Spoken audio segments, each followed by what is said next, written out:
Dumating ang malakas na ulan at ang katapusan ng mundo. Nakaupo ako sa aking malaking penthouse sa pinakamataas na palapag. Kumakain ng inihaw at umiinom ng coke. Natatawa habang pinapanood ang asawa kong mahinahon at tahimik na nagdurusa dahil sa ginawa niya. Isang araw na lang ang natitira bago ang katapusan ng mundo. Nakalagay na ang lahat ng mga anti-explosion na bintana at pinto. Samantala, habang walang nakakapansin sa akin sa gabi, unti-unti kong inilipat ang mga gamit papunta sa imbakan sa rooftop at sa katabing bahay, hanggang sa mapuno ang silid. Pero, kulang na kulang pa rin ang mga gamit. Tinuruan ako ng karanasan sa Amerika. Mag-iimbak ako ng pagkain. Ang kapitbahay ko ang kamalig ko. Kaya kailangan ko pang makakuha ng pangdepensa. Pero mahirap makakuha ng baril ngayon sa panahon ng kapayapaan. Kaya sa mga armas na gawa sa bakal na lang ako kukuha. Tapos sunod-sunod akong pumunta sa ilang lugar.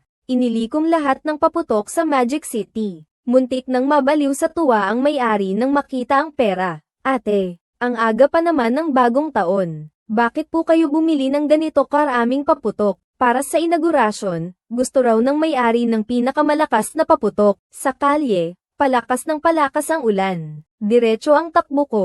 Iniparada ko ang sasakyan sa underground parking. Nakapagdala na rin ako ng mga gamit sa bahay bago pa mag-umpisa ang malakas na ulan. Pagkapasok ko pa lang, nahiga na agad ako sa sofa at hingal na hingal. Nakatense ang nerves ko nitong mga nakaraang araw. At hindi rin ako nakakapagpahinga ng maayos. Parang pagpikit ko pa lang ng mata, babalik na naman ako sa panahong namatay ang aking asawa noon. Dahil wala na akong silbi, hindi na nga ako binibigyan ng tubig ng aking biyenan.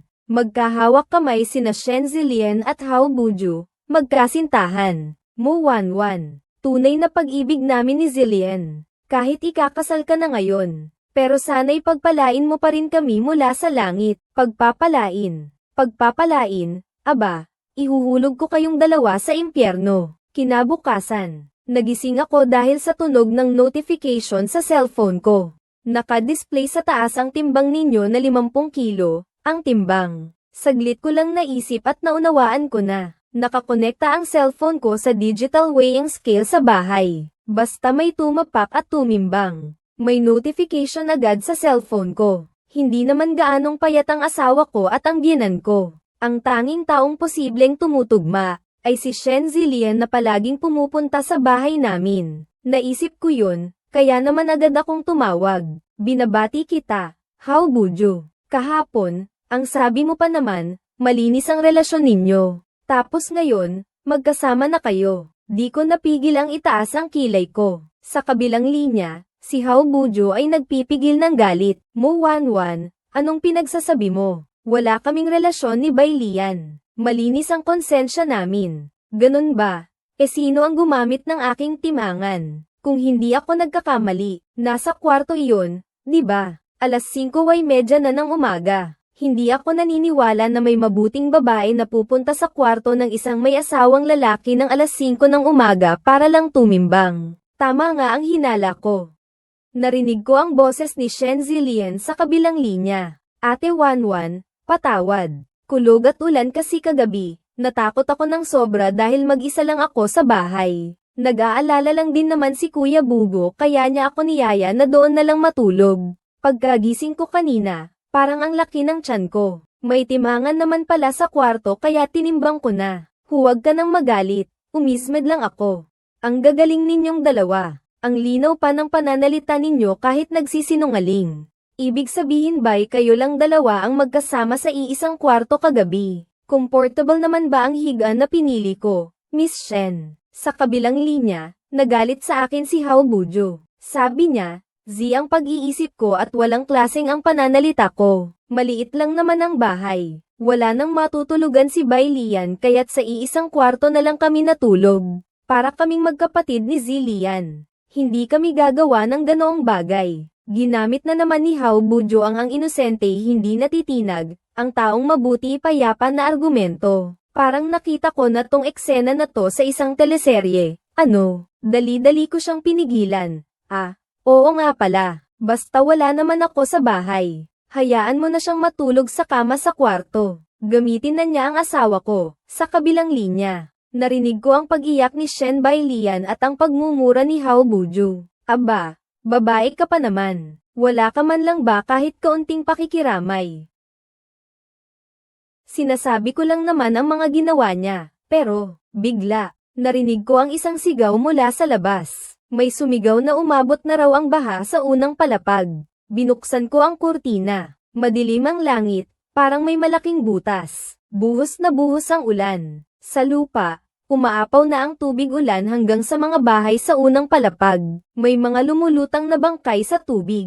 Ano dang mga ito? Katapusan na ng mundo. Nung una, akala lang namin aksidente ito. Inaakala naming magiging maayos din ito pagkatapos ng ilang araw. Pero ang hindi nila alam, sa mga sumunod na buwan, parang mabangis na hayop na lalong lumalakas ang baha. Sunod-sunod na nilalamon ang mga matataas na gusali. Kahit may pagnanais pa, ang tao ay napakaliit pa rin sa harap ng kalikasan. Walang bangkang makakayanan ang hampas ng malalakas na alon sa dagat, at wala nang mas maraming lupa na makapagkukulong sa bilyon-bilyong tao sa buong bansa. Ngayon, lahat sila'y abala sa sarili nilang problema. Marahil ay dahil sa matagal ko nang hindi nagsasalita. Ang mapang-asar na boses ni Lola Zhang Guozi ay narinig ko mula sa kabilang linya ng telepono. Ha. Natulala na si Mao Wanwan, ano? Isang babaeng taga-probinsya na nakapang-asawa ng isang napakagaling na lalaki sa syudad gaya ng anak ko, dapat lang na magpasalamat ka na. Si Zillian naman ay galing sa isang kilalang universidad. Sila ng anak ko ay talagang bagay na bagay. Kung marunong kang umintindi, dapat mong alam na manahimik ka na lang. Natawa ako sa paulit-ulit na sermon ni Zhang Guozi sa akin. Mabait na biyenan. Naninirahan pa po kayo sa lipunan ng FJ. Gusto nyo bang bigyan ng 3 o 4 na asawa ang mabait ninyong anak? Isang sunod-sunod na sermon. Masayang-masaya kong pinatay ang telepono. Binuksan ko ang CCTV. Napansin ko na dati pa. Mabilis maubos ang mga kolorete ko sa kwarto. Madalas itong mawala. Kaya nga bumili ako ng CCTV camera. Hindi ko akalain na gagana ito. Sa video, magkakasama ang pamilya ni Hao Buju at nagkatinginan sila. Ang tapang na talaga ni Mao Wanwan. Nagsasagat na siya sa akin. Sana huwag na siyang umuwi.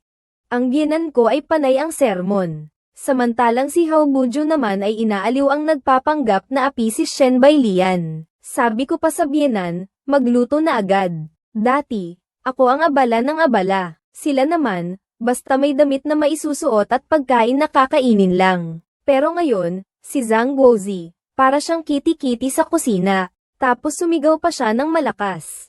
Nakita ko sa CCTV. Hindi ko na mapigilan ang tawa ko. Lahat ng pagkaing madadala ko, dinampot ko at dinala. Yung mga hindi ko naman madala, palihim kong sinira. Halimbawa, ang bigas at harina na medyo malalaki ang dami. Naglagay ako roon ng mga dosenang insekto. Kaya naman, ang pagkain na dapat sana'y kakainin ko sa loob ng 1 buwan. Ngayon ay marahil ay 1 linggo na lang ang kaya nitong tumagal.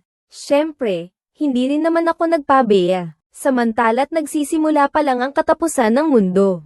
At hindi pa tuluyang nasesira ang kaayusan ng mga tao. Nagmadali akong maghanap buhay para sa sarili ko. Ang daming masasarap na pagkain at merienda. Lahat ay handa na.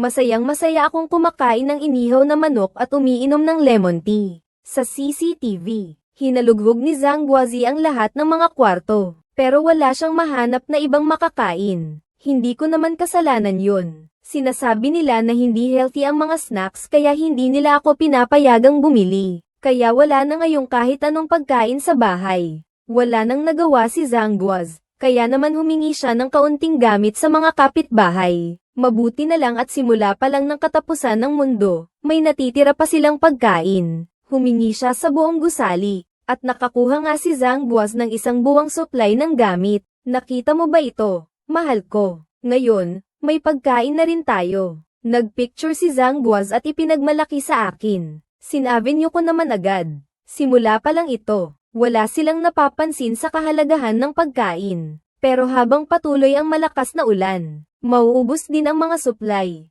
At kapag nangyari iyon, magpapanik na ang mga tao.